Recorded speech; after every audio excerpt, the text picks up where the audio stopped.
Please subscribe to Systematic Concepts channel and press the bell icon to get the notification of my video regularly. Thank you.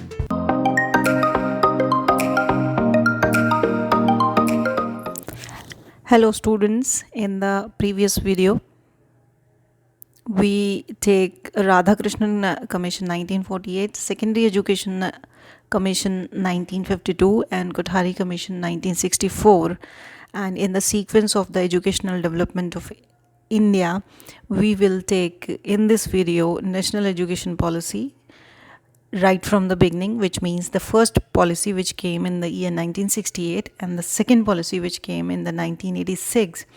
And in this video we also include the new policy, which is National Education Policy 2020. So all the three national education policies are taken in this video. So before starting these policies, we have to go through that what is the difference between the policy and the law. So policy is the outline that a particular government wanted to implement in order to achieve something positive from the society, and a policy evolves the principles that are needed for achieving the goals. In comparison of that, the law is a set of principle or a standard or a procedure that must be followed in the society, and law brings justice in the society, and it is framed to bring equality and peace in the society. So in short, we can say the policy is a collection of principles for achieving a particular goal, whereas the law is a set of rules or a set of principles to maintain the quality of the society.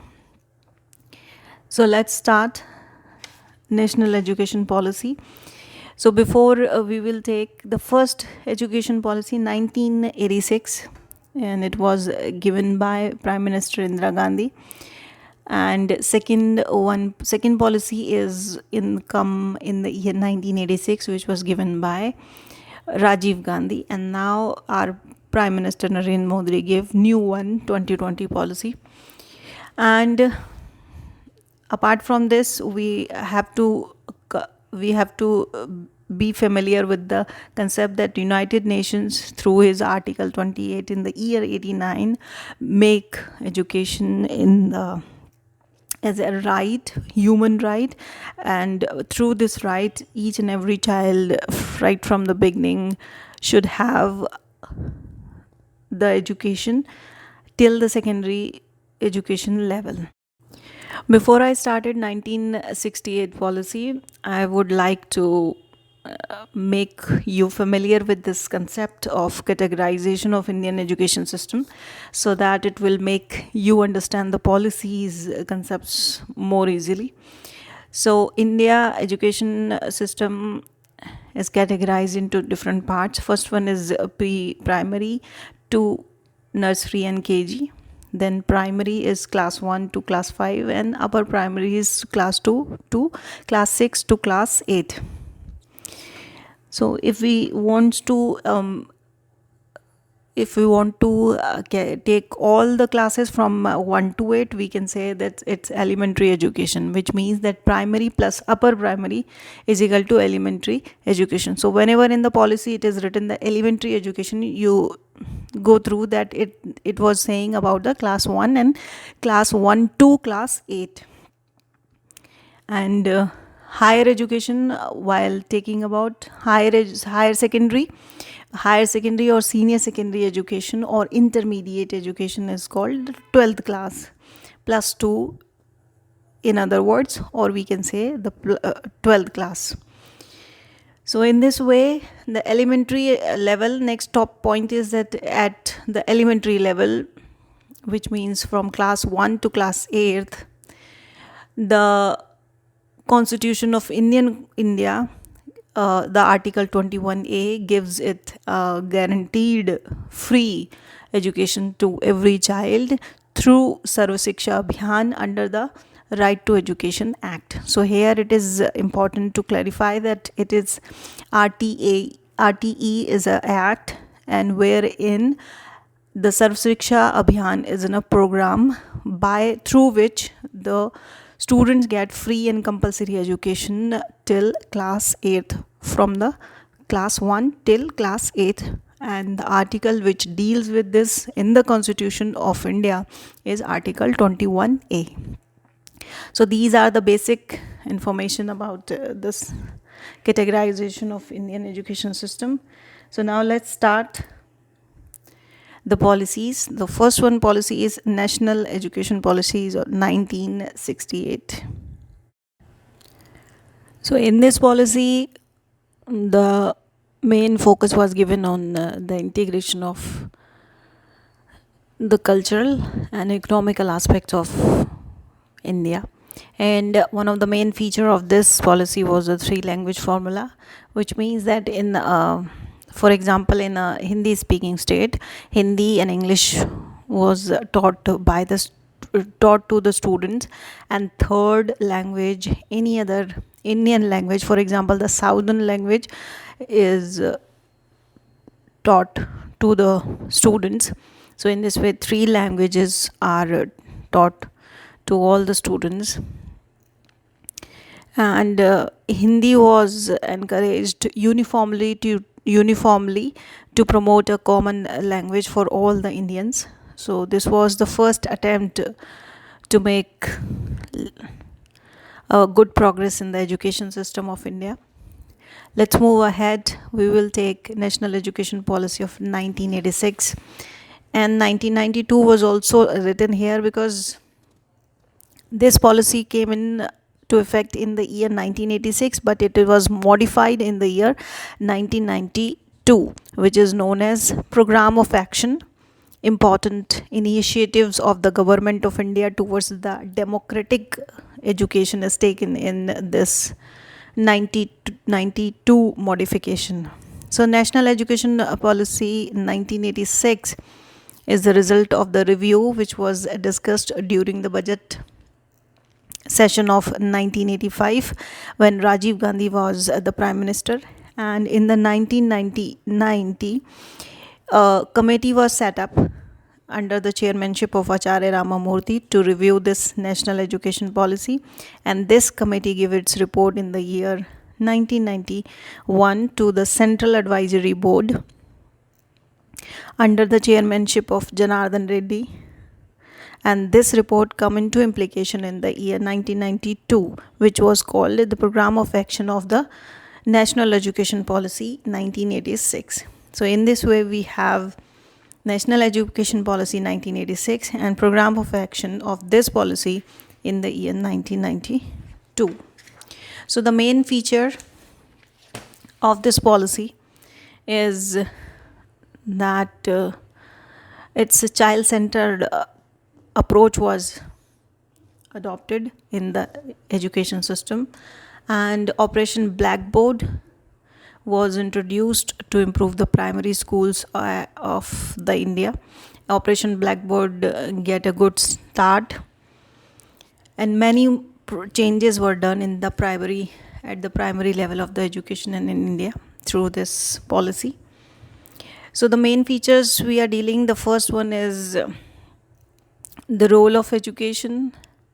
The role of education was changed. National system of education was a good change was also there, and reorganization of different educational stages. And through this policy, the rural university was started on the basis of the M.K. Gandhi philosophy to promote social and economical development or to improve the quality at the grassroots level. And district level education institutions were also given the boost up, and many recommendations were come into place and which were implemented through this policy. And this policy expanded the open university system with the Indira Gandhi Open University in the year 1985. So first open university come into existence in the year 1985 through this policy, and its name Indira Gandhi Open University, which is in short is called IGNOU. And another features are technical and management education was given the boost up. A good change was done, and another change was done is the centrally sponsored schemes to restructured and reorganize the teacher education was approved in the year 1987 on the basis of the recommendation of the committee, and it was taken the teacher education to the next level, and the objectives of the education is to conserve scientific and democratic attitude. It was given by the committee in the report, which clearly depicts that the scientific and democratic attitude was should be taken by the teachers. And regarding the elementary education, the major objectives of this policy are to mainly universal access and enrollment improvement. Those who students who leave their education before the time should also taken into the consideration in this policy.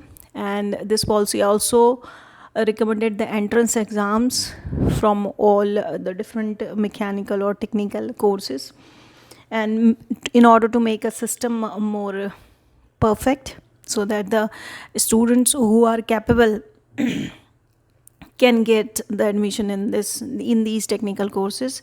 And apart from that, orientation of the content or the progress of education is also taken into consideration in this policy.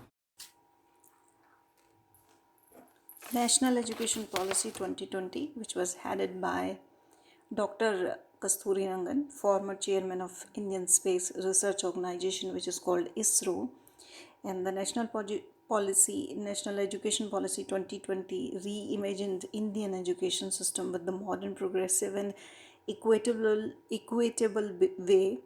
And in order to implement such a big policy, we need drastic change in decision making structure and in whole system, because around 350 million students are of India are of school goers or college goers group. So in order to implement such a large scale students, we need more progressive works. So this policy is a big document which can be categorized into 4 parts. First for the school education, second for the higher education, third for vocational education, and fourth for teacher education.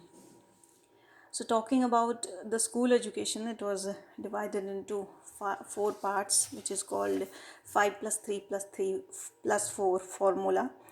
And in this formula, the first 5 years are called foundational stage, where in the preschool and the class 1 and class 2 is taken. Second is 3 years, class 3rd to class 5, and it is called preparational stage. And next third is the middle stage, which is of class 6 to 8. And if we say that in age wise, it is of age 11 years to 14 years of age, class 6 to 8, and this is called the middle stage. And last one is the 4 years from class 9 to class 12, and this is the secondary stage. And age wise, at this stage the student may be of 14 years to 18 years. So these are the categorization of school education system. And apart from that, second most welcoming factor of school education is that the strict division of the subjects into arts, commerce, or science was removed. Now anyone can take any subject with their own choice and interest. So now education is multidisciplinary in its approach, which is a very good welcoming factor. And next, the vocational courses are introduced right from the school level, so that directly it can have a connection with the higher education, and ultimately a student get a perfect job of its own interest and skills. And in this case, last one is, it would be helpful to realize a goal of Skill India mission. Now education is more focused towards the improving the skills of the students. So these are the factors which are dealt in the new education policy 2020 regarding the school education. Apart from that, NEP proposed the extension of the right to education to all children up to the age of 18. Now the age limit was improved and it was now till 18. Further, the policy seeks to leverage the huge potential on the online pedagogy and learning methodologies for increasing the gross enrollment in the higher education, which means that at the higher education level, online study was given more priorities. Next, according to this policy, the periodic inspections or transparency of or maintaining the quality standards of a particular institute would be done on the basis of different parameters. And next, and it is one of the most important change which will bring a complete change in the education system, and it's the invitation of the foreign universities.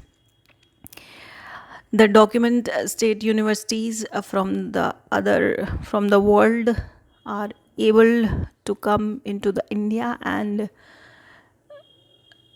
set up their campuses for the Indian students. And Nippon Bharat program that has been launched as a part of the new education policy 2020 in June 21. Nippon Bharat program is the program wherein the skill of the students were improved, taken into the consideration. And apart from that, the students in class 9th to 12th must receive vocational education for at least one year. And through this vocational education, they get a connection with the higher education, which means that the job possibility of the students will increase. Next, the school should build expert curriculum delivery methods that are aligned with the national skill qualification framework competency level, which means that the level of the curriculum was improved, and also the uniformity of the curriculum must also be taken into consideration. And next, higher education institutes must provide vocational courses that are integrated into the undergraduate education programs. Undergraduate education programs were related with the vocational courses, so that after taking a particular degree or a diploma course, a student get a job. So the job perspectives will improve. Moving ahead, few new bodies were introduced in NEP 2020, and these bodies, first one is the Rashtriya Shiksha Ayog, which is also called the National Education Commission, which was now headed by Prime Minister. Second is NHERA, National Higher Education Regulatory Authority, which will deal with all the higher education system of the India, and it will coordinate with all the universities and colleges all together. Next is NAC, separate NAC from UGC and UGC into an autonomous and independent body. UGC now is separated with the NAC, and they are now two separate bodies. Next, establishment of National Research Foundation, which deal with all the researches of the PhD students, and it will try to maintain the quality of the research works. And next, it would be this National Research Foundation was an autonomous body, and that would administer the monitoring the funds and capabilities and quality of the research in India. So these are the few things which are deal in the new policy. So if we when we compare the NEP 1986 with the NEP 2020, we come to know that NEP 1986 was focused on the all-round development of the students, whereas the NEP 2020 focused on the multidisciplinary, interdisciplinary, liberal education, which is good for the students. Second difference is that in NEP 1986, the all undergraduate and post-graduation admissions were based on the entrance exams, which was conducted by the college level or the state level. Whereas in NEP 2020, we have a one organization which deals with all the entrance examination, and this organization is called NTA, National Testing Agency, which will conduct all undergraduate or post graduation programs for the students. Next, third comparison between 1986 policy is that in the higher education system, the expected student faculty ratio was 20:1 in 1986. Now the ratio was changed, it's 30:1. So student is 30 and faculty is 1. So ratio was changed. Next difference is that the social engagement of the student was earlier optional, but now after NEP 2020, the social engagement of the student is compulsory, and it should be equal to at least one full semester. And next comparison is that the bachelor degree holders are not eligible to direct get admission in the PhD, but in NEP 2020 there was a change. Now the bachelor degree holders can take direct admission to the PhD programs if their research work is proven good for the society or for the particular institution. So it was one of the another good positive change. So these are the innovations in the NEP 2020, but there are some obstacles. We should also be talk about these obstacles which we will found to implement this NEP 2020. And first obstacle is the opening universities in a Herculean task, which means that we need more universities and more colleges, and the population of India is large. So in this case we need 2035 more new universities every year, which was hard to open. Secondly, the funding is a big challenge in this COVID era. Now the government is facing some economical and other problem due to COVID, so it was one of the other obstacles. And need to create a team for trained teachers, which in order to redesign this policy, in order to perfect implementation of this policy, we need a team of trained teachers which go through the pedagogical subjects or understand different things. And another obstacle is that interdisciplinary higher education demands for a cultural shift. The change of the mindset is the one of the aspect. And interdisciplinary learning is not familiar, is not easy to deal with, which means that it is new for us, and it is a welcoming step for all of us, but it needs time to get this decentralization or this change. And one of the other aspect is that the rural students are very lacking in this scenario, which means that they face more challenges in order to deal with the online study or some other things. So we have to go through also with these students. So these are the few hurdles or the obstacles which we found in the NEP 2020, but let's hope for the better, and let's see what happened, what are the results of this policy. And with the view of positive result, we will conclude this video, and we will continue the other aspects of the educational development of Indian scenario, and hope we will meet again. Till then, thank you. Have a good day.